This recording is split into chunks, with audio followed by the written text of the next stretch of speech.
Startups with laser beams. The companies trying to ignite fusion energy. Companies are looking to commercialize advances made by federally supported research labs in the quest for boundless energy.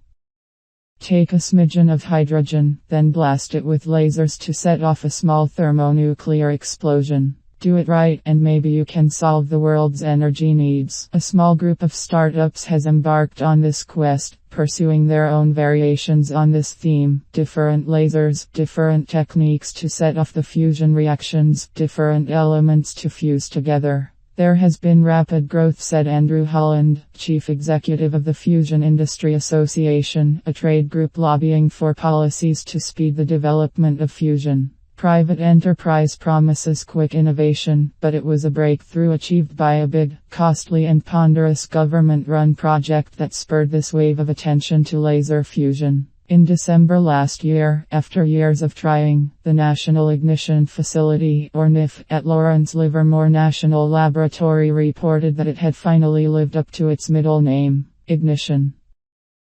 For the first time anywhere, a laser-induced burst of fusion produced more energy than that supplied by the incoming lasers. We are really excited by the NIF results, said Kramer Ackley, who manages the Inertial Fusion Energy Sciences program at the United States Department of Energy. A decade ago, a report by the National Academy of Sciences found much to like in the energy potential of laser fusion, but recommended that the United States hold off major investments until ignition was achieved. That time is now. The dream of fusion is easy to explain. The sun generates heat and light by jamming, fusing, hydrogen atoms together into helium. Harnessing that phenomenon on Earth could lead to a bountiful energy source that does not generate planet-warming carbon dioxide or long-lived radioactive waste. For more than 70 years, fusion research has largely focused on mimicking the inside of the sun in reactors known as tokamaks, which trap superhot hydrogen gas within strong magnetic fields so that atoms will collide and fuse. NIF offered another possibility. It was designed primarily to help verify computer simulations of nuclear explosions after a treaty banned tests of actual exploding nuclear weapons. But a secondary aim of NIF was to explore the possibility that technology could be adapted to provide a bountiful, clean source of energy. Until 2 years ago, NIF sputtered well short of its goals. But in December 2022, a burst finally crossed the threshold of ignition.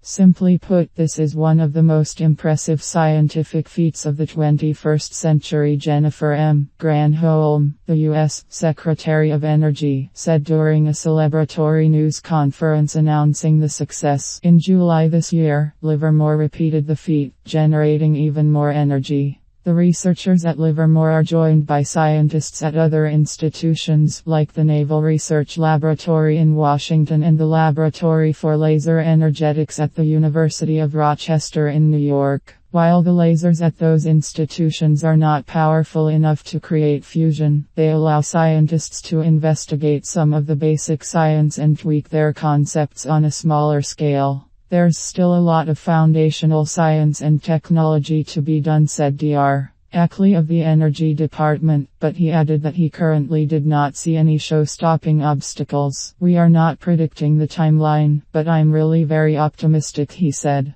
Private enterprise is jumping into, and scientists are following. Deborah Callahan worked on NIF at Livermore for more than 20 years. An experiment she contributed to in August 2021 represented a major advance. Although it still fell short of ignition, the amount of fusion energy released leapt upward, and it was clear that the explosion had generated torrents of particles that heated the surrounding hydrogen, setting off cascades of additional fusion reactions. To celebrate, Dr. Callahan got a tattoo inked on her left forearm, a drawing of the sun with an infinity sign inside. She also left Livermore. Today, Dr. Callahan is a senior scientist at Focused Energy Inc., one of the startup laser fusion companies. For me, that's the next grand challenge, to try to make fusion energy, she said. I'd like to see more clean energy for my daughter and her future children. Since the beginning of the year, the Energy Department has gathered views across academia and industry about the technological challenges that stand between the basic science result of NIF and commercial laser fusion power plants hooked onto the electrical grid. The agency has bestowed modest awards to a couple of the startups to begin designing what such a power plant would look like, and it is looking to finance consortiums of institutions to tackle pieces of laser fusion research, including high-power lasers that are able to fire at high rates and fuel targets that can be manufactured in quantity at low cost. Longview Fusion Energy Systems of Orinda, California, has the simplest strategy. Directly replicate NIF's approach, but use more modern components. What we are really happy with is that the basis of what we are doing has been proven to be sound, said Edward Moses, the company's chief executive. Dr. Moses led the building and early operations of NIF, which began firing its lasers in 2009. During that time, Livermore spent $100 million on developing a design for a commercial power plant based on NIF. Dr. Moses said. It was vetted by 8 of the major utilities. Dr.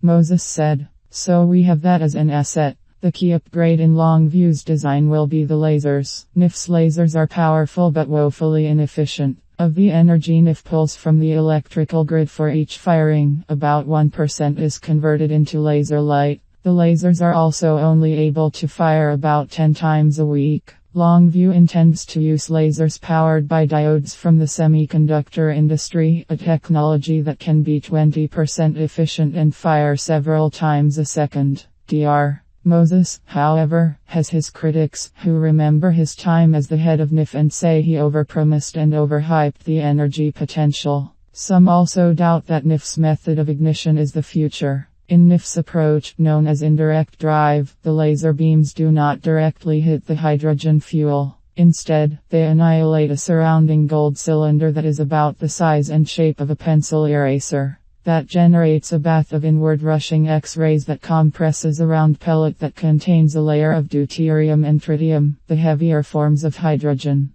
The problem is that the extra step of generating X-rays throws away much of the laser energy. Indirect drive is not going to be the basis of an inertial fusion energy facility, said David A. Hammer, a professor of nuclear engineering at Cornell University who has served on a NIF advisory panel. In its place, some, including some at the Naval Research Laboratory, want to attempt direct drive, where lasers directly implode hydrogen pellets, a more energy-efficient approach that would generate more power and potentially more economically viable. Stephen Ubbenchen, who led the Naval Research Laboratory laser fusion program for more than 2 decades, left last year to start a direct drive fusion company, Laser Fusion X. The Naval Research Laboratory researchers have been pushing to use a type of laser that uses argon and fluoride gases to produce ultraviolet laser light. Computer simulations, they say, indicate that argon fluoride lasers of modest power could generate energy gains. The ratio of fusion energy output divided by the energy of the incoming lasers of 100 or more.